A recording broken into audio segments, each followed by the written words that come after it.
BJP JDS ಮೈತ್ರಿಗೆ ನಾನು ಪ್ರಮುಖ ಕಾರಣ. ಶೀಘ್ರ ಚನ್ನಪಟ್ಟಣ ಕ್ಷೇತ್ರದ ಅಭ್ಯರ್ಥಿ ತೀರ್ಮಾನ.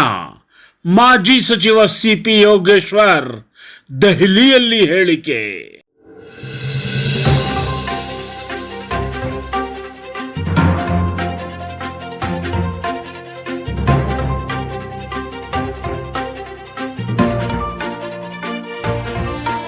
ಮಾನ್ಯ ಕುಮಾರಸ್ವಾಮಿ ಅವರನ್ನ ಅವರು ಕೇಂದ್ರ ಸಚಿವರಾಗಿ ಪ್ರಮಾಣ ವಚನ ಸ್ವೀಕರಿಸಿದ ನಂತರ ಅವ್ರನ್ನ ಭೇಟಿಯಾಗಿ ಶುಭವನ್ನು ಹಾರೈಸಿದ್ದೀನಿ.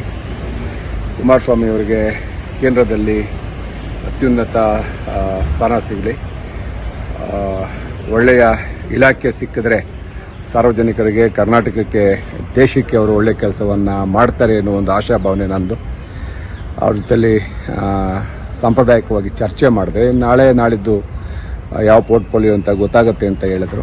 ಅದಾದಮೇಲೆ ಅವರು ಅವರ ಕಾರ್ಯವನ್ನು ಪ್ರಾರಂಭ ಮಾಡ್ತಾರೆ. ಅವರು ಭಾಳ ದಿವಸದಿಂದ ಅಧಿಕಾರ ಸೆಂಟ್ರಲಲ್ಲಿ ಸಿಕ್ಕಿದ್ರೆ ನೀರಾವರಿ ಯೋಜನೆಗಳಿಗೆ ಅನುಕೂಲ ಆಗುತ್ತೆ ಅನ್ನೋ ಒಂದು ವಿಶ್ವಾಸವನ್ನು ವ್ಯಕ್ತಪಡಿಸ್ತಾಯಿದ್ರು. ಇವಾಗ ನಮ್ಮದೇ ಸರ್ಕಾರ ಇದೆ.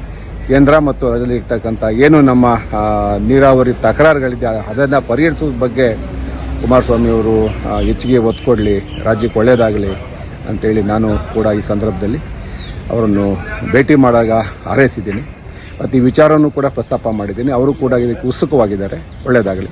ಈಗ ಕುಮಾರಸ್ವಾಮಿ ಅವರು ಚನ್ನಪಟ್ಟಣದ ಶಾಸಕರಾಗಿ ಅವರ ಸ್ಥಾನ ಈಗ ತೆರವಾಗ್ತದೆ. ಇನ್ನು 15 ದಿವಸದಲ್ಲಿ ಅವರು ಅದರ ಬಗ್ಗೆ ಒಂದು ತೀರ್ಮಾನವನ್ನು ತೆಗೆದುಕೊಳ್ಬೇಕಾಗುತ್ತೆ ಕಾನೂನುಬದ್ಧವಾಗಿ. ತೆರವಾದಂಥ ಸ್ಥಾನಕ್ಕೆ BJP ಮತ್ತು JDSನಿಂದ NDA ಅಭ್ಯರ್ಥಿಯನ್ನು ಆಯ್ಕೆ ಮಾಡ್ತಕ್ಕಂಥ ಪ್ರಕ್ರಿಯೆ ಪ್ರಾರಂಭ ಆಗುತ್ತೆ. ಎರಡು ಪಕ್ಷದ ವರಿಷ್ಠರು ಏನು ತೀರ್ಮಾನ ಮಾಡ್ತಾರೆ ಅದಕ್ಕೆ ಬದ್ಧವಾಗಿರ್ತೀನಿ. ನಾನು ಮತ್ತು ಕುಮಾರಸ್ವಾಮಿ ಅವರು ಇದರ ಬಗ್ಗೆ ಚರ್ಚೆ ಮಾಡಿದ್ದೀವಿ. ಅವರ ಅಂತಿಮವಾದಂಥ ತೀರ್ಮಾನ ಪಕ್ಷದ ಅಂಗಳದಲ್ಲಿ ಆಗುತ್ತೆ.